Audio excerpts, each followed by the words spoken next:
प्रकाश आंबेडकर यांची पत्रकार परिषद सध्या सुरू आहे, थेट जाऊया. मध्यंतरी जरांगे पाटील यांची भेट झाली होती. लोकसभेच्या संदर्भातली चर्चाही झालेली आहे.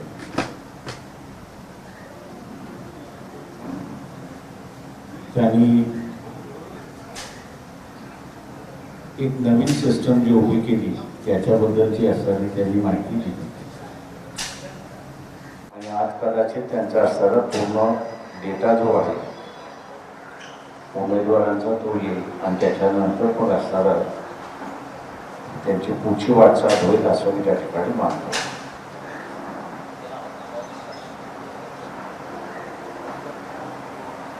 दुसरं,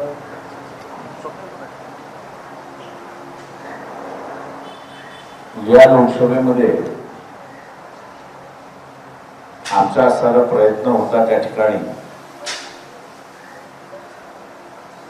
की बीजेपीच्या विरोधातली असणारी एक मजबूत आघाडी उभी राहावी अशी असणारा प्रयत्न होता. पण दुर्दैवाने ज्या पद्धतीने आम्हाला आघाडी पाहिजे होती त्या पद्धतीने आघाडी उभी राहत नाही अशी असणारी परिस्थिती. महाराष्ट्रातल्या असणाऱ्या वेगवेगळ्या संघटना ज्या आहेत त्या वेगवेगळ्या संघटनांशी बोलून 2 तारखेपर्यंत बीजेपीच्या विरोधातली असणारी महत्वपूर्ण आघाडी जी आहे ती आघाडी आपल्याला उभी राहिलेली दिसेल. ज्या संघटनांशी आम्ही बोलतोय त्या संघटनेमधला असणारा अजेंडाही त्याच्यामध्ये असणारा हळूहळू डिसाईड होतोय. मेन अजेंडा जो आहे तो बेसिकली एक म्हणजे प्रायव्हेटायझेशनच्या विरोधात पूर्णपणे आपण भूमिका त्या ठिकाणी घेतली पाहिजे. दुसरं, कॉन्ट्रॅक्ट सिस्टम मध्ये जो कर्मचारी अधिकारी लागलेला आहे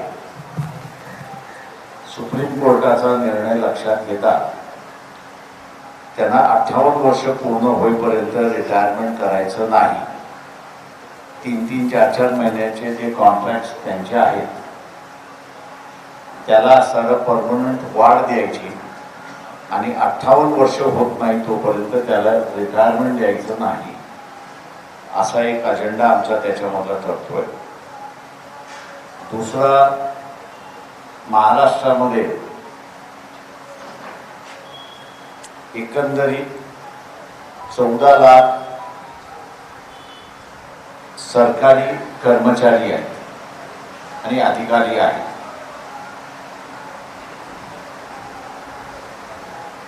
या कर्मचारी अधिकाऱ्यांच्या संख्येमध्ये आपण असं वाढ केली पाहिजे आणि येत्या 5 वर्षाच्या कालावधीमध्ये ती 22 लाखापर्यंत घेऊन गेली पाहिजे.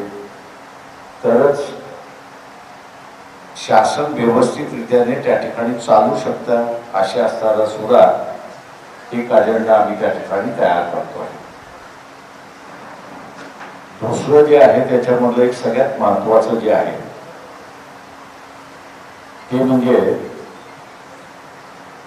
आम्ही 22 लाखापर्यंत जरी घेऊन गेलो तरी एम्प्लॉयमेंट सर्वांनाच मिळू शकेल. म्हणजे 20 वर्षापासून ते 35 वर्षाचा होईपर्यंत सगळ्यांनाच एम्प्लॉयमेंट देऊ शकतो अशी काही परिस्थिती नाही. आणि म्हणून एक मूलभूत बदल करण्याचं आम्ही असं ठरवलेलं आहे आणि त्याच्यावरती एकमत झालेलं आहे. ते म्हणजे की ॲग्रो इंडस्ट्री याचे जे सगळे मोठमोठे प्रोजेक्ट्स होतात आहेत, मेगा प्रोजेक्ट्स होतात आहेत, त्या मेगा प्रोजेक्ट्सच्या ऐवजी जुन्या काळामध्ये जशी पिठाची चक्की होती, गावागावामध्ये होती, वस्त्यामध्ये होती, तशाच रीतीने टेक्नॉलॉजिकल बदल झालेला आहे मोठ्या प्रमाणात. आणि हा टेक्नॉलॉजिकल बदल लक्षात घेता ॲग्रो प्रोसेसिंग इंडस्ट्री मायनर आणि टायनी इंडस्ट्री, मायक्रो इंडस्ट्री अशा रीतीचं असताना त्या ठिकाणी भर द्यायचा, वाढवायचा अशी असणारी परिस्थिती आहे. नंतरचा जो मुद्दा आमचा असणारा ठरलेला आहे तो म्हणजे केंद्र शासन नेहमीच MSP प्राइस त्या ठिकाणी जाहीर करते. दिल्लीमध्ये आजही आंदोलन त्या ठिकाणी चाललेलं आहे आणि शहरी ग्राहक एका बाजूला आणि ग्रामीण विक्रेता हा दुसरा, शेतकरी हा विक्रेता मी असं म्हणतो, हा दुसऱ्या बाजूला, याला दोन्ही बाजूने लुटल्या जाते अशी असणारी परिस्थिती आहे. एकाला भाव पाडून लुटल्या जातं अशी असणारी परिस्थिती आहे आणि दुसऱ्याला शॉर्टेज करून लुटल्या जातं अशी असणारी परिस्थिती आहे. तर याच्यावरचा असणारा जो तोडगा आहे तो म्हणजे केंद्र शासन जे हमी भाव देतं त्या हमी भावाचा असणारा कायदा हा जर केला तर ग्रामीण भागातल्या भाव पाडून जी लूट होते ती त्याच्यामध्ये असताना थांबेल आणि जो कोणी भाव पाडून हमी भावापेक्षा कमी दराने विकत घेईल त्या कायद्यामध्ये त्याला असणारं शिक्षेची तरतूद करायची अशी असणारी परिस्थिती आहे. हमी भाव एकदा असताना त्या ठिकाणी मिळाला की मग शहरी कन्झ्युमर जो आहे तर या शहरी कन्झ्युमरला आपल्याला असणारं ते प्रॉडक्ट कितीला मिळालं पाहिजे, कसं मिळालं पाहिजे याचं त्याला डिसाईड करण्याचा असणारा अधिकार त्या ठिकाणी येतो आणि म्हणून हा कायदा करण्याचा भाग त्याच्यामधला आहे.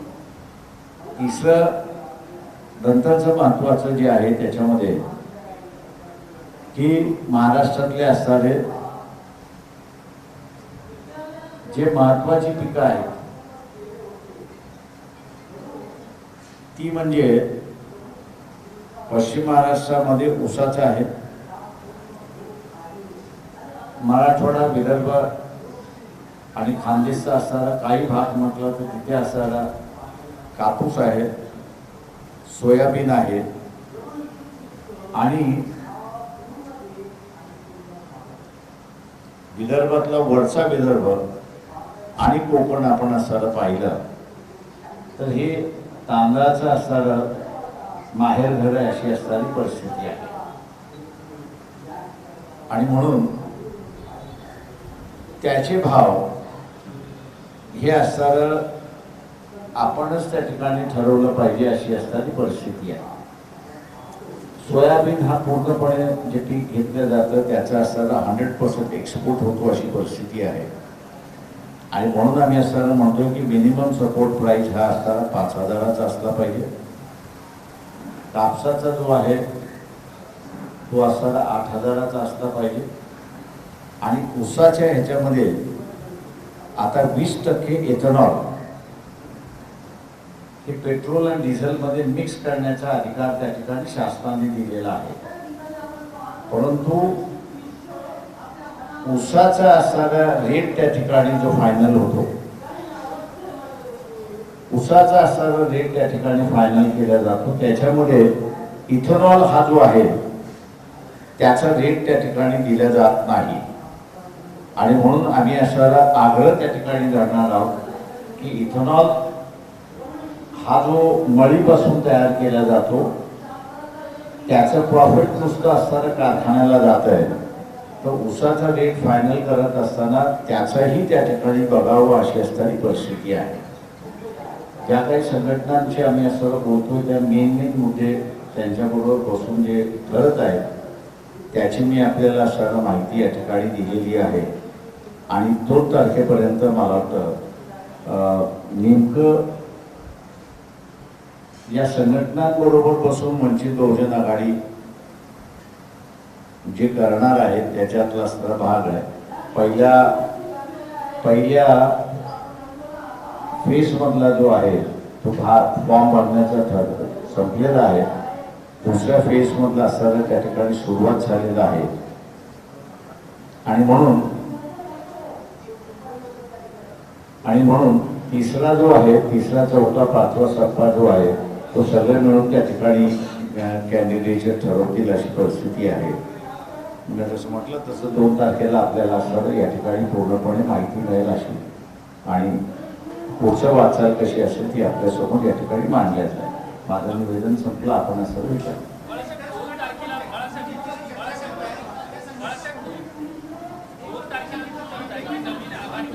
one at a time. एक one at a time. 2 तारखेला आपल्याला सगळं विवरण दिलं जाईल.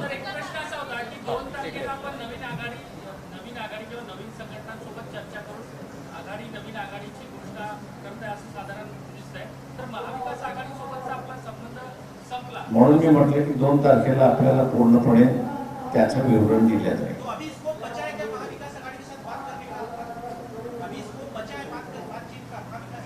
हमने कहा कि हमने बंद किया है, हमने कभी कहा नहीं कि हमारी चर्चा बंद नहीं हुई. वो तो है, उनकी बैठक चल रही है, हम बैठक में बुला रहे, वो भी आ रहे उसमें. तो ऐसा नहीं है कि एक साइड से है.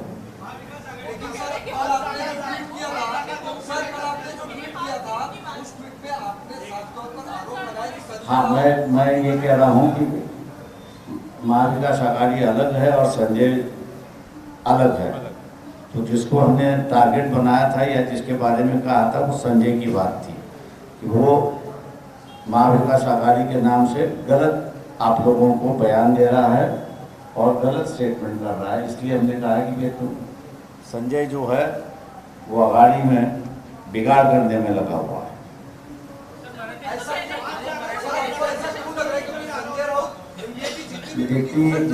जितनी हमको कहना था वो हमने कह दिया है. अब आप लोग उसमें से जो निकालना है वो निकाल.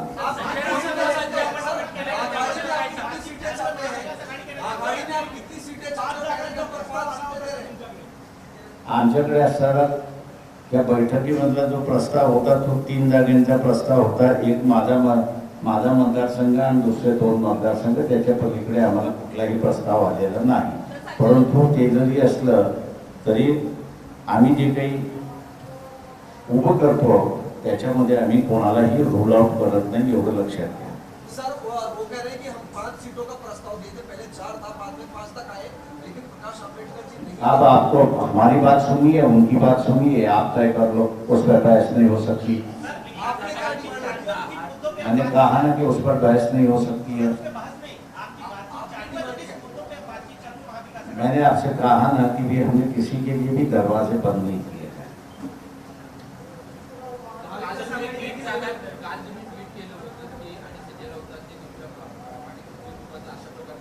मी असं त्यांनी आघाडीमध्ये बिघाड केलाय हे दाखवणारं आम्ही त्या ठिकाणी दाखवलो.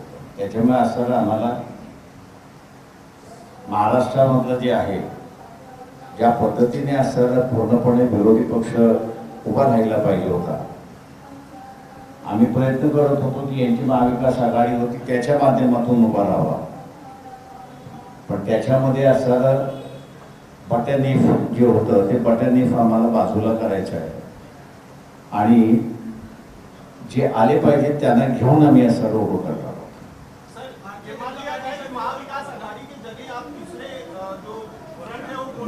मैंने ऐसा कोई इंडिकेशन नहीं कहा. मैंने सीधा ये कहा है कि हम दरवाजे खोले हैं और बातचीत आप भी कुछ लोगों से हम लोग कर रहे हैं.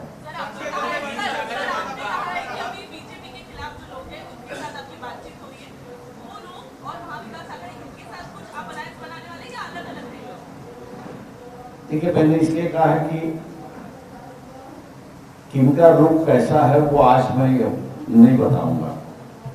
हमारी कोशिश होगी कि भैया हम लोग सब मिलके इकट्ठा लड़े उस पर, किसी को बगल में ना रखे, किसी को हम लोग साइड ट्रैक ना करें. इसलिए हमने कोशिश है. इसलिए 2 तारीख जो है वो 2 तारीख को हम लोग वो उसका फाइनल प्लान आपके सामने रखेंगे.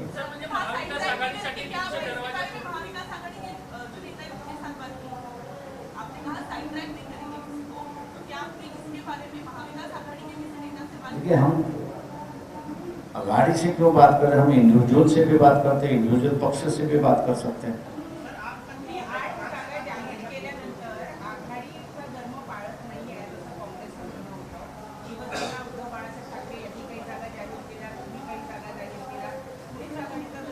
नाही, माझं म्हणणं असं आहे की त्यावेळेस म्हणूनच मी म्हणालो की पहिला टप्पा तुमचा इलेक्शनमध्ये येतोय आणि पहिला टप्पा मी अगोदरपासून म्हणत होतो, आपण विश्वास ठेवायला तयार नव्हता. आपण सगळेजण वंचित बहुजन आघाडीलाच टार्गेट त्या ठिकाणी करत होता की यांचं जमलं नाहीये, यांनी आपलं असं स्वतःचं कोंबडं झाकलेलं आहे, ते दाखवायलाच तयार नाहीये. आणि आता असताना व्हेरी क्लिअर आलंय की सेना, मी मागे म्हणालो होतो की सेना आणि काँग्रेस यांचं सूत जमलेलंच नाहीये, ते आता उघड व्हायला लागलेलं आहे. सर आपको लगता है कि एनडीए में सब कुछ वाकई में सही नहीं है? देखिए 2 तारीख को जो मैंने जैसे कहा कि 2 तारीख को जो है वो फाइनली हम लोग सब कुछ जाहिर करेंगे. सर एक सवाल ये है कि क्या आपको भी लगता है कि एनडीए में सब कुछ सही नहीं है? एक तो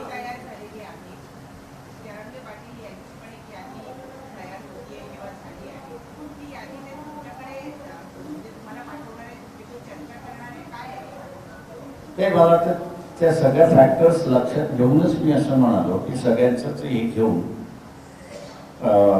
2 तारखेला त्याचा सगळ्यांनी निचोड होऊन जाईल असं त्या ठिकाणी मानतो.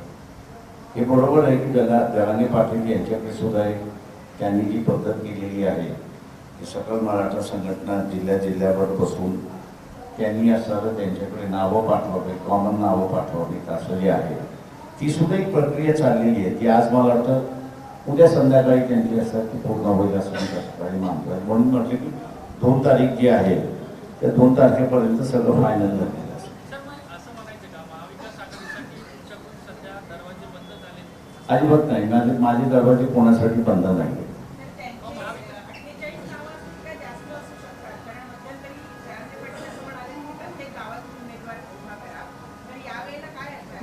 आमची जी चर्चा झाली त्याच्यामध्ये त्यांनी तो आग्रह सोडलेला आहे आणि जिल्ह्यामधलं सगळं मराठा समाज जे आहेत त्यांच्यामधनं त्यांनी नावं द्यावीत असं म्हटलेलं आहे त्याच्यामध्ये. तेव्हा एकच उमेदवार येईल असं ठरते असं मला वाटतं. सर एक सवाल है क्या आपको लगता है एमपीए में वाकई में सब कुछ सही है? उद्धव ठाकरे ने अपने कैंडिडेट डिक्लेयर कर दिया, उसमें कांग्रेस एनसीपी को ऑब्जेक्शन है. इसके अलावा जो कांग्रेस ने कैंडिडेट डिक्लेयर किया उसमें एनसीपी अपनी सीटों की मांग कर रही है. आपने भी अपने कैंडिडेट डिक्लेयर किए? हमने जो है वो फर्स्ट फेज की जो है कैंडिडेट जो है वो डिक्लेयर किए हैं, क्योंकि आखिरी दिन खत्म हो रहा था तो कार्यकर्ताओं को हवा करके नहीं छोड़ सकते कि ये, क्योंकि तो चारों सीट, एक सीट पर हमने कांग्रेस को सपोर्ट किया, बाकी के 4 सीटें जो है ये 4 सीटों पर जो कॉन्टेस्ट है ये वंचित और भारतीय जनता पक्ष में ही है.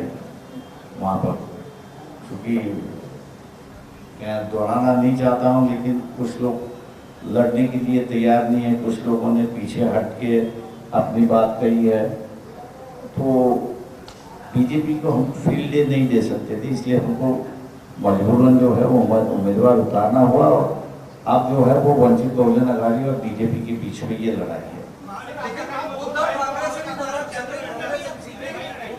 एक से मैं किसी से नाराज नहीं हूँ, मेरा किसी से पर्सनल झगड़ा नहीं है, ना मैं नाराजगी करता हूँ.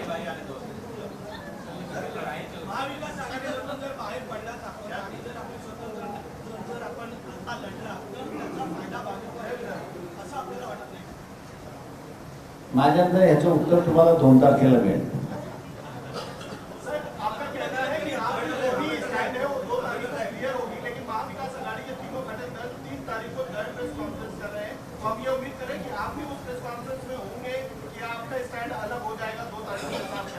इसका पता नहीं है कि क्या रूप मिलेगा किस तरीके से.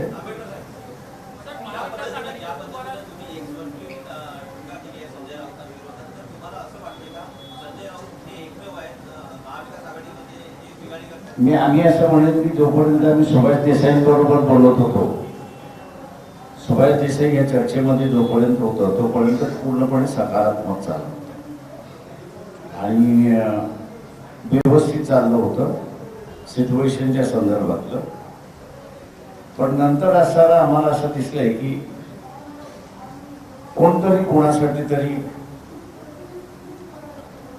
वापरायचं असं असताना हिशेब चालू झाला आणि म्हणून आम्हाला दिसलं की याच्यामध्ये आपण असं BJPला थांबू शकत नाही.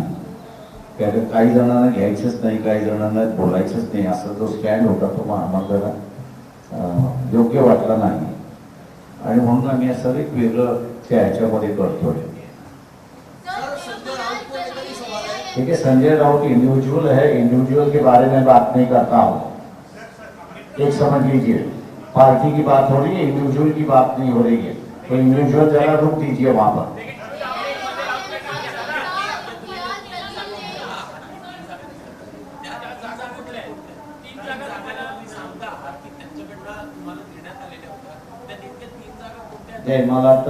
मला भांडणं पुन्हा लावायची नाहीये, मला जुळवायचं आहे. पण ज्या दिवशी तोडायचं असेल त्या दिवशी निश्चितपणे मी आपल्याला सांगेन.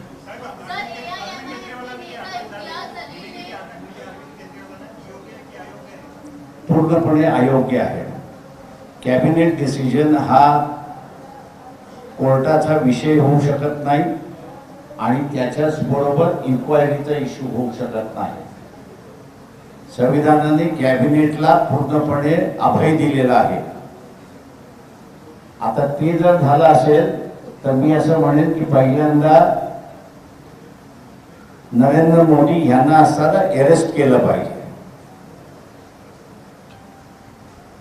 मनमोहन सिंग असताना त्यांनी एक अख्खं युनिट ज्याला आपण म्हणतो एअरफोर्सचं उभं करण्याचं ठरवलं होतं. राफेल मार्फत 135 एअरक्राफ्ट घ्यायचं ठरवलं होतं. अमाऊंट काही असेल तो वेगळा भाग आहे. तो डिसिजन बदलला. तो डिसिजन बदलल्यानंतर त्याचे 2 भाग करण्यात आले. 35 राफेलची विमानं आपण असताना फ्रान्सकडून विकत घेतली आणि उरलेली 100 विमानं अंबानी मॅन्युफॅक्चर करतील असं त्यावेळेस सांगण्यात आलं. राफेलच्या म्हणजे डेसॉल्ट ही जी कंपनी आहे की जी राफेल करते, या कंपनीच्या काही डायरेक्टर्सना भारताबरोबर झालेल्या करारनाम्यामध्ये त्यांनी फ्रॉड केला, घुसखोरी केली म्हणून फ्रान्स गव्हर्नमेंटने त्यांना असताना शिक्षा दिलेली आहे. डेसॉल्टच्या अधिकाऱ्यांना की जे भारताबरोबर राफेलच्या संदर्भात बोलणी करत होते. आता तिथल्या अधिकाऱ्यांना त्यांनी घुस दिली म्हणून असताना जर झालं तर भारताचं नुकसान झालं हाही त्याच्यातला आहे. त्याच्यामुळे तोही कॅबिनेटचा निर्णय होता. तो कॅबिनेटचा निर्णय होता म्हणून असताना कोणीही त्याला क्वेश्चनिंग केलं नाही की हा कोर्टाचा विषय होत नाही, हा इन्क्वायरीचा विषय होता. लिकर पॉलिसी काय असावी ही दिल्ली गव्हर्नमेंटची कॅबिनेट डिसिजन त्या ठिकाणी असणार होत आणि कॅबिनेट डिसिजन असल्यामुळे ती इन्क्वायरी होत नाही. तेव्हा कालच्या असणाऱ्या जे काही कोर्टामध्ये केजरीवाल यांनी असताना म्हटलं की माझ्या विरोधात तुमच्याकडे ठोस पुरावा काय, या सोशल मीडियावरती आलेलं उत्तर मी जास्त पाहिलंय की आमच्याकडे असताना काही जणांची स्टेटमेंट्स आहेत आणि म्हणून तुम्हाला असताना अरेस्ट केलंय. तर आपण असताना असं धरायचं का की डेसॉल्टच्या काही कंपनीना राफेलच्या संदर्भातलं खोटारडेपणा झालाय, फसवेपणा झालाय आणि म्हणून त्यांना शिक्षा झाली. म्हणून पंतप्रधान जे निगोशिएट इन डायरेक्ट निगोशिएशन होते पण पंतप्रधानावरती सुद्धा इथे केस झाली पाहिजे का? तो जर लॉजिक असेल तर ती झाली पाहिजे. त्याच्यामुळे असणारा एका केसला एक न्याय, दुसऱ्या केसला दुसरा न्याय, हे माझ्या अंदाजाने चुकीचं असे म्हणतोय आणि म्हणून मी असताना म्हणतोय की केजरीवालला अरेस्ट करणं हे चुकीचं असेल त्या ठिकाणी मानतो.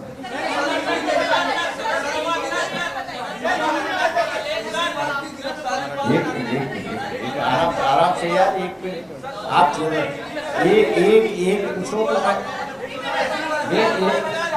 एक मिनट मैं आपको हिंदी में जवाब देता हूँ, दो मिनट।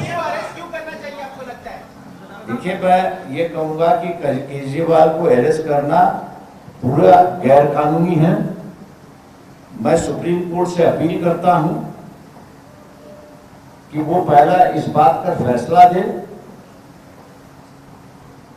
कि जो कैबिनेट डिसीजंस होते हैं, क्या ये कैबिनेट डिसीजंस कोर्ट उस पर निर्णय ले सकता है, पहली बात है। दूसरी बात यह है कि कैबिनेट डिसीजन हुआ है और उस कैबिनेट डिसीजन का इंक्वायरी करने का अधिकार किसी जांच एजेंसी को है। कैबिनेट डिसीजन जो होते हैं और जिसका इंप्लीमेंट होता है, ये वहां की लेजिस्लेटिव असेंबली है। उस लेजिस्लेटिव असेंबली में उस पॉलिसी को रखा जाता है और लेजिस्लेटिव असेंबली उसको मान्यता देने के बाद उसकी इंप्लीमेंट होता है। लेजिस्लेटिव असेंबली की किसी भी प्रोसीडिंग्स में सुप्रीम कोर्ट दखल अंदाज नहीं दे सकता है। रही जहां तक बात उस पॉलिसी में कुछ गलत है या नहीं है, तो संविधान में उसका भी प्रावधान है और वो प्रावधान ये है कि PAC, public accounts committee, public accounts committee जो है, कैबिनेट डिसीजन सही है, गलत है, घुसखोरी हुई है, क्रिमिनलाइजेशन है या सिविल लॉस है, उसका वो जजमेंट देती है। उसके बिना किसी को अधिकार नहीं कैबिनेट डिसीजन चेक करने का। और इसी के लिए जब ये मामला उठा कि मनमोहन सिंह का एक डिसीजन बिना कैबिनेट लिए हुए नरेंद्र मोदी ने उसको घुमा दिया इंडिविजुअल प्राइम मिनिस्टर की कैपेसिटी में, और जहां 135 राफेल के विमान डेसॉल्ट नाम के फ्रांस कंपनी से खरीदना था, उससे वहीं के वहीं उन्होंने डिसीजन दिया और कहा कि हम 135 नहीं खरीदेंगे, 35 ही डायरेक्ट खरीदते हैं और बाकी के 100 जो है उसको हम लोग अंबानी के माध्यम से उसको यहां पर बनाएंगे।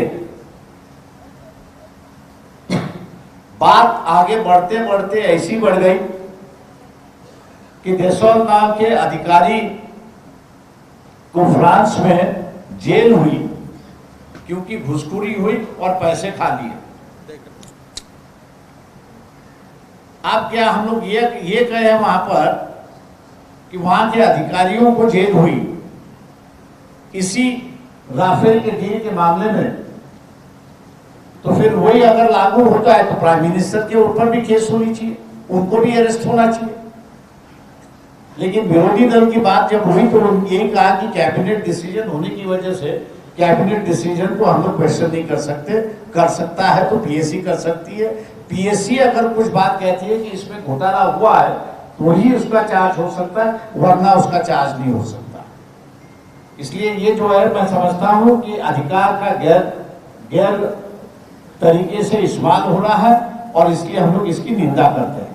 सर, कांग्रेस को आज ही 1700 करोड़ के इनकम टैक्स का नोटिस मिला है, इसको किस तरह से देखते हैं? इसके पहले राहुल गांधी इस मुद्दे पर सवाल उठा चुके हैं, हमारे पास कैलकुलेट करने तक। मेरे हिसाब से आप लोगों ने एक बात सामने नहीं लाई। जो प्रेजेंट फाइनेंस मिनिस्टर है, उनके हस्बैंड का ही सबसे बड़ा बयान आ चुका है, सोशल मीडिया पे आ चुका है कि वर्ल्ड का सबसे बड़ा फ्रॉड अगर कुछ है तो इलेक्टोरल बॉन्ड है। और कोई मेरे ख्याल से कहने की, दोनों भी इकोनॉमिस्ट है, बड़े नामी इकोनॉमिस्ट है।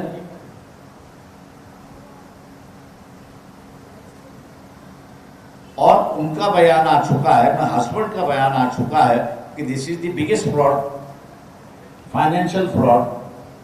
अब जब हस्बैंड ही कह रहा है कि ये सबसे बड़ा बिगेस्ट फ्रॉड है, तो मेरे ख्याल से उसको मान लेना चाहिए।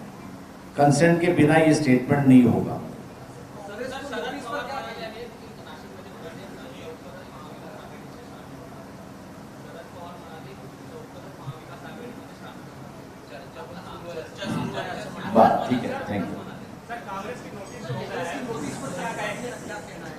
मैं वही कहूंगा कि ये ऐसा है कि सिस्टम आपको बता देता हूं, जितना भी अकाउंट्स है ये अकाउंट्स पहले इलेक्शन कमीशन को जाता है। इलेक्शन कमीशन को जाने के बाद जो है उसमें विवरण होता है कि ये आपके पास एडिशनल फंड है या नहीं है। अगर एडिशनल फंड है तो इलेक्शन कमीशन पूछता है कि आप इसका विवरण कैसे खर्च करोगे, क्या करोगे, किस पर इस्तेमाल करोगे, और एक्सेस अगर रहा तो वो ही टैक्सेबल इनकम होता है। अब 1700 करोड़ की अगर नोटिस आई है तो इसका मतलब है कि 1700 को आप 70% से मल्टीप्लाई कर लीजिए, उतना उनका इनकम होना चाहिए, तभी और उतना उनके पास एक्सेस होना चाहिए, तब जाके उसकी नोटिस होगी। ये तो मैं समझता हूं कि इलेक्शन के वक्त भी डिपार्टमेंट को इस्तेमाल कर रहे हैं डराने के लिए, धमकाने के लिए। ये मेरे ख्याल से लोगों के सामने अब आना शुरुआत हुआ है कि ये नॉन पॉलिटिकल तरीके से लोगों को डरा रहे और धमका रहे हैं।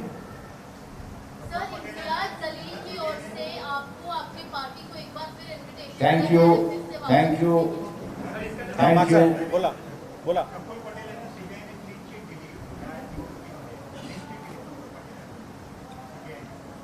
नाही, मी अजून ती ऑर्डर वाचलेली नाही। त्यांनी दिली, त्यांनी सीबीआयने क्लीन चिट दिली असेल, पण अजून कोर्टाने क्लीन चिट दिली नाही, एवढी फक्त माझी माहिती आहे। Thank you everybody. व सगळ्यांना आता लंचला इन्व्हिटेशन आहे। एबीपी माझा, उघडा डोळे बघा नीट।